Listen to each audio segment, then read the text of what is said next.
Quando meu avô morreu, ele me deixou apenas uma coisa em seu testamento: um sítio abandonado no meio do nada, aquele que ele sempre chamava de o lugar onde as sombras moram.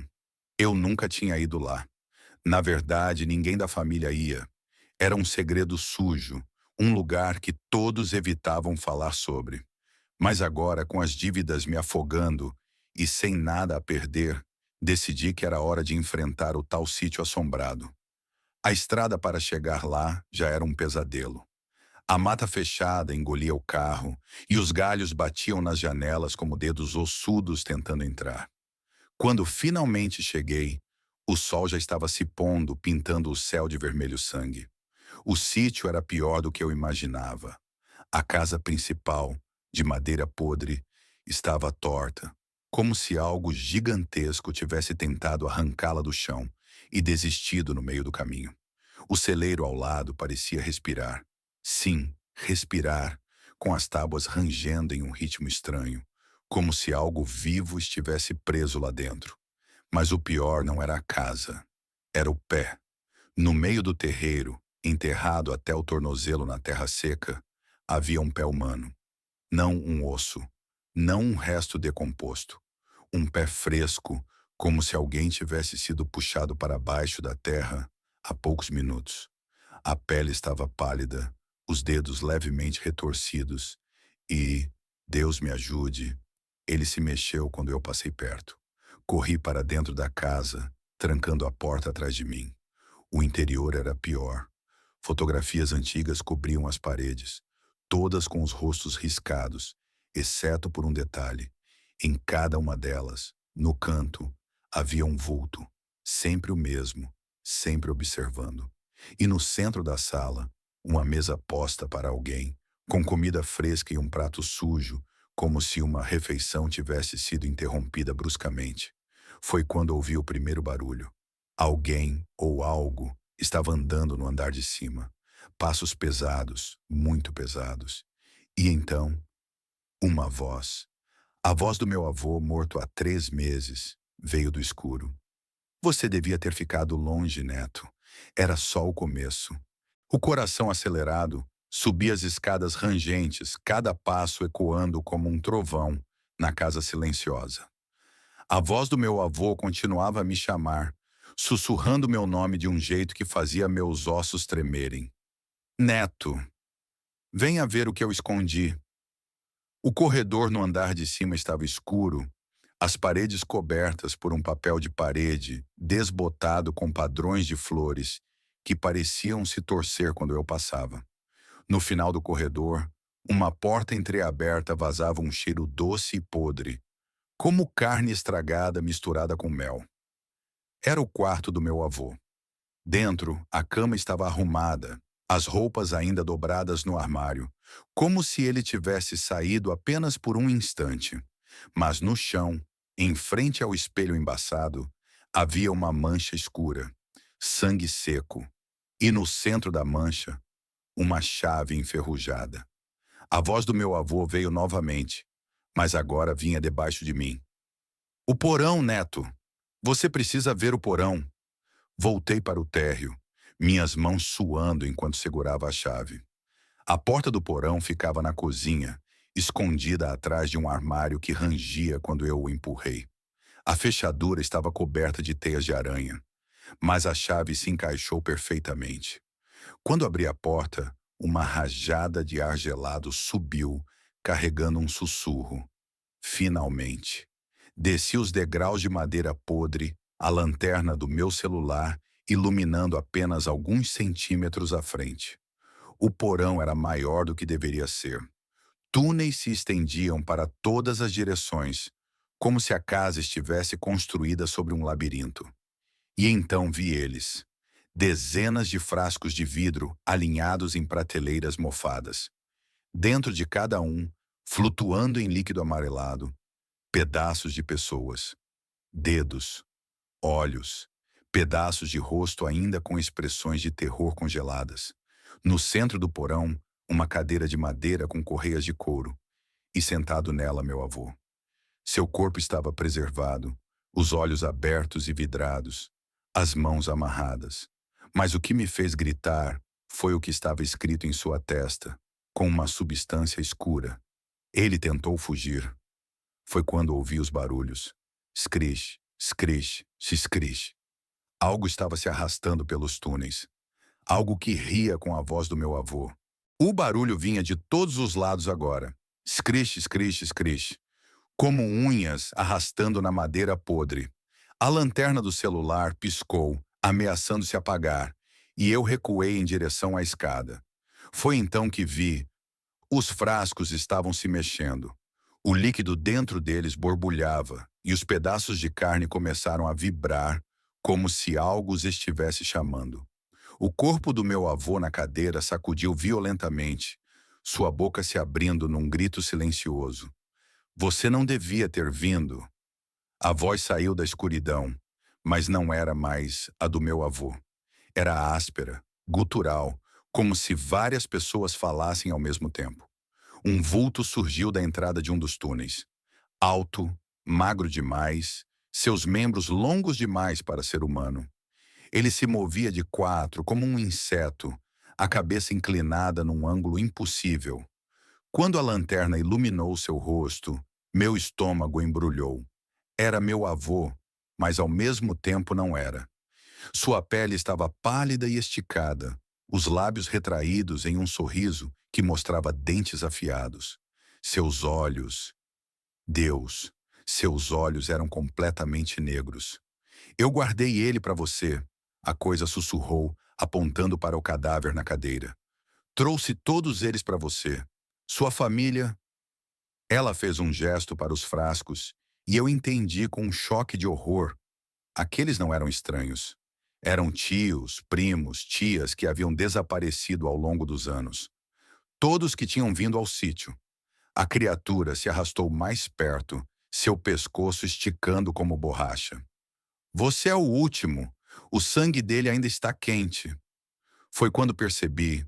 O corpo do meu avô na cadeira não estava preservado. Estava fresco. A ferida no pescoço ainda pingava sangue no chão de terra. E no bolso do cadáver, algo brilhava. Uma velha faca de caça com a inscrição "Para o menino" gravada no cabo. Minha faca. O presente que eu tinha dado ao meu avô quando era criança. A criatura riu, um som que ecoou pelos túneis. Ele tentou te avisar, tentou manter você longe, mas você veio. Seus dedos ossudos se fecharam em torno do meu pulso. E agora você vai ficar. A criatura me arrastou pelo túnel, suas garras afundando na minha carne como ganchos de açougueiro.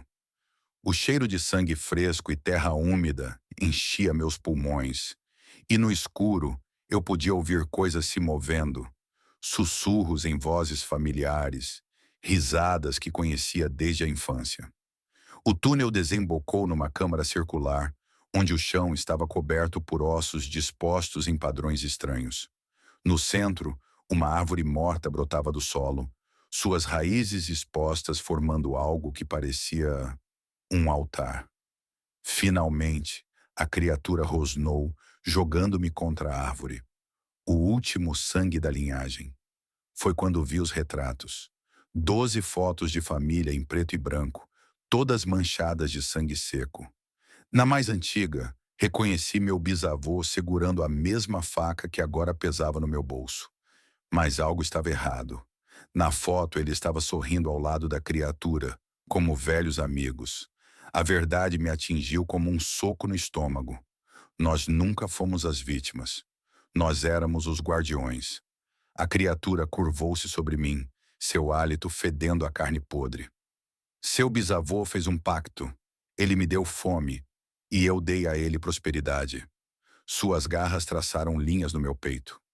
Mas seu avô foi fraco. Tentou quebrar a corrente. Agora você vai assumir o lugar dele. Minha mão encontrou a faca no bolso. A lâmina estava quente, como se estivesse viva.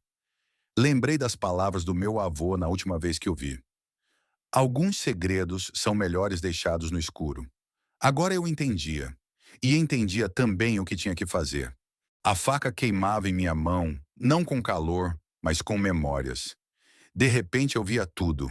Meu bisavô cavando a primeira vala, meu avô chorando enquanto enterrava seu irmão mais novo, gerações de minha família alimentando o monstro que agora me encurralava. A criatura sorriu, achando que eu finalmente aceitaria meu destino. Errado. Enterrei a faca no próprio altar de ossos. A terra tremeu. A árvore morta gritou. Um som agudo que ecoou pelos túneis. A criatura se debateu, seu corpo começando a se desfazer como areia movediça. Você não entende, ela gritou, enquanto sua pele enrugada se partia. Sem mim, tudo morre. A colheita, a fortuna, seu sangue. Eu corri. Corri pelos túneis enquanto o mundo desabava atrás de mim. Quando o sol da manhã me atingiu do lado de fora, a casa já estava em chamas. Eu mesmo atei o fogo. Anos depois, ainda tenho pesadelos. A fortuna da família se foi. As terras foram abandonadas. Mas nas noites de lua cheia, se você passar perto do velho sítio, poderá ouvir o rangido de uma cadeira de madeira, o som de uma faca sendo afiada e uma voz que não é mais humana sussurrando: o último sangue voltou. Todo mundo na cidade conhecia o sítio dos Moreira, uma propriedade abandonada há mais de 50 anos, onde diziam que coisas inexplicáveis aconteciam. Os mais velhos contavam histórias de uma família inteira que desapareceu numa única noite, deixando para trás tudo: móveis, roupas, até a comida na mesa. Meus amigos e eu éramos os descrentes. Até aquela noite. Foi o Ricardo quem teve a ideia. Vamos passar uma noite lá, provar que tudo não passa de lenda urbana. Caio, Larissa, João e eu topamos na hora. A adrenalina de desafiar o desconhecido era irresistível. Chegamos ao sítio no final da tarde, quando o sol já começava a se esconder atrás das árvores esqueléticas que cercavam a propriedade. O portão de ferro rangiu quando o empurramos, como se reclamasse da nossa intrusão. A casa principal, uma construção de madeira que já foi imponente, agora estava curvada pelo tempo. Suas janelas quebradas pareciam olhos vazios nos observando. Olha isso, Larissa apontou para o chão. Pegadas pequenas de criança levavam da porta da frente até o celeiro. O problema? A terra estava seca e intacta ao redor, como se as pegadas tivessem sido feitas por algo que não pesava. Decidimos montar nosso acampamento na sala principal. Enquanto armávamos as barracas, João encontrou algo embaixo do assoalho. Uma boneca de porcelana, suja e com um olho quebrado. Que nojo, ele disse, jogando-a no canto. Foi então que ouvimos o primeiro barulho. Toque, toque, toque. Batidas na porta da cozinha. Caio, o mais corajoso do grupo, foi conferir. Ninguém tá lá, ele anunciou, mas sua voz estava tensa. Quando voltamos para a sala, a boneca estava sentada no centro da mesa, arrumada como se alguém a tivesse colocado lá com cuidado. Seu único olho intacto parecia nos seguir. Foi então que as velas começaram a se apagar, uma por uma, sem nenhum vento. No escuro que se seguiu, ouvimos algo que nos fez congelar, o som de uma criança rindo, bem atrás de nós. A risada da criança ecoou na escuridão por um instante eterno, antes de se transformar em um choro abafado, vindo do corredor que levava aos quartos. As lanternas que tínhamos começaram a piscar loucamente, projetando sombras dançantes nas paredes descascadas. Merda, isso não é normal, Caio murmurou, sua voz trêmula. Larissa agarrou meu braço com força. Alguém mais viu isso? Ela apontou para a janela da cozinha. Lá fora, na escuridão, um vulto branco se movia lentamente entre as árvores. Não era uma criança. Era alto, curvado, movendo-se de forma estranhamente fluida. O choro no corredor aumentou de volume, tornando-se agudo como unhas arranhando uma lousa. Foi então que sentimos o cheiro. Carne queimada e algo doce como pudim estragado. João, sempre o cético, pegou um bastão de beisebol. Vamos dar uma olhada. Deve ser algum mendigo ou animal. Seguimos em fila pelo corredor escuro. As portas dos quartos estavam todas fechadas, exceto uma no final. A porta do que parecia ter sido um quarto de criança. O choro vinha de lá. Quando entramos, o ar estava gelado. No centro do quarto, a boneca de porcelana estava deitada em um berço enferrujado, balançando levemente. Nas paredes, desenhos infantis amarelados mostravam figuras distorcidas e uma frase repetida inúmeras vezes: "Ela vem à noite." Foi quando ouvimos o barulho na cozinha. Alguém ou algo estava mexendo nos utensílios. Corremos de volta e o que vimos nos fez congelar. Uma velha com vestido antigo e rosto enrugado como papelão molhado estava de costas para nós, mexendo em uma panela no fogão, a lenha que não deveria estar aceso. "Vê, vovó Moreira!" Larissa sussurrou, lendo o nome bordado no avental da figura. A velha parou de mexer a panela e começou a rir. Um som úmido e rouco. Quando ela começou a se virar, vimos que seu rosto estava queimado, a pele derretida escorrendo como cera. "Jantar!" Ela grunhiu, levantando a colher de pau, que pingava algo vermelho e espesso. Foi quando as luzes se apagaram completamente e ouvimos Caio gritar. O grito de Caio ecoou pela casa e foi cortado abruptamente, como se alguém tivesse tapado sua boca com força. Nossas lanternas piscaram de volta, revelando a cozinha vazia. A velha desaparecera, deixando apenas a panela fumegante no fogão. Um cheiro metálico de sangue fresco enchia o ar. "Caio!" Larissa gritou, correndo para o corredor escuro. João me puxou pelo braço. "Não vamos nos separar." Seus olhos estavam arregalados de terror. Seguimos Larissa, nossas luzes tremeluzentes revelando pegadas molhadas no chão de madeira. Não de água, mas de algo escuro e viscoso. As pegadas levavam ao porão, onde uma porta que não havíamos notado antes agora estava entreaberta, rangendo levemente como se alguém a tivesse aberto há segundos. O ar que vinha de baixo era gelado e cheirava a terra molhada e carne em decomposição. Ouvimos um gemido abafado. Era Caio. Descemos os degraus rangentes, cada passo fazendo meu coração bater mais forte. O porão era uma câmara úmida com paredes de pedra, iluminada fracamente por velas colocadas em nichos. No centro, Caio estava deitado em uma mesa de madeira, imóvel, com os olhos arregalados de terror. Acima dele, uma figura alta usava um típico macacão de fazendeiro, mas onde deveria haver um rosto, havia apenas nada. Uma superfície lisa e pálida, sem olhos, sem boca. Ele segurava algo que brilhava à luz das velas. Uma faca de açougue antiga. "Bem-vindos à colheita." Uma voz saiu de todos os lados ao mesmo tempo, fazendo as velas tremularem. Foi então que percebi.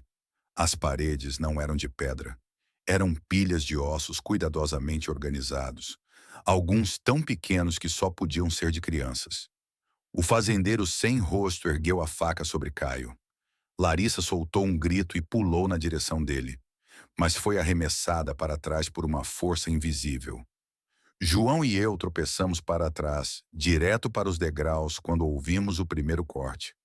O som úmido de metal entrando na carne. O último que vi antes de corrermos foi o fazendeiro se virando em nossa direção, sua falta de rosto ainda assim transmitindo uma fome insaciável. Corremos cegamente pelo escuro, tropeçando em raízes e pedras. O grito de Larissa ecoava atrás de nós. Ela não tinha conseguido fugir. João estava hiperventilando ao meu lado, seu rosto ensanguentado pela queda nas escadas do porão. "Tem uma capela atrás da casa." Zrenia lhe gritou entre soluços. Lá deve ser seguro." A pequena construção de madeira parecia intacta, ironicamente sagrada em meio ao terror. Quando arrombamos a porta, um cheiro de flores murchas nos atingiu. No altar, uma fotografia em preto e branco mostrava a família Moreira.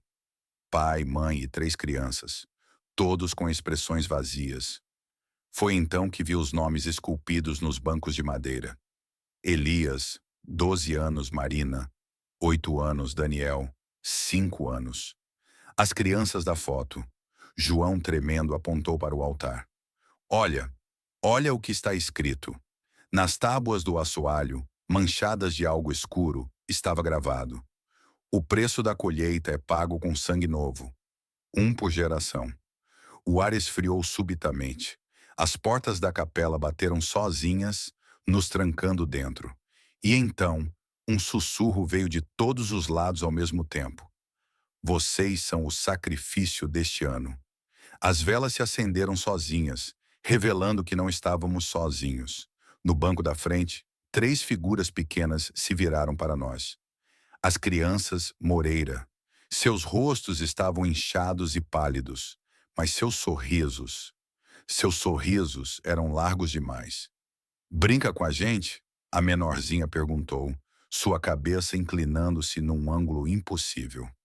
Foi quando a porta da capela começou a tremer, batendo como se algo enorme estivesse tentando entrar.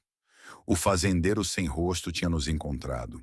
As crianças avançaram, suas mãozinhas geladas nos puxando para o altar. João gritou quando o mais velho, Elias, abriu a boca, revelando fileiras de dentes afiados como agulhas. Só dói um pouquinho, ele sussurrou, enquanto a porta da capela finalmente cedia. O fazendeiro sem rosto entrou, sua faca brilhando. Mas então, algo inesperado aconteceu.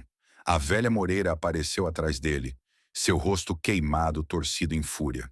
Não eles! Ela rosnou. O pacto foi com outros. As 2 entidades começaram a lutar, uma tentando nos alcançar, a outra impedindo. As crianças fantasma choramingavam, cobrindo os ouvidos. Foi nossa chance. Quebramos a janela traseira e pulamos na noite. Corremos sem olhar para trás, enquanto gritos inumanos ecoavam da capela. Na cidade, ninguém acreditou em nossa história. Caio e Larissa nunca foram encontrados.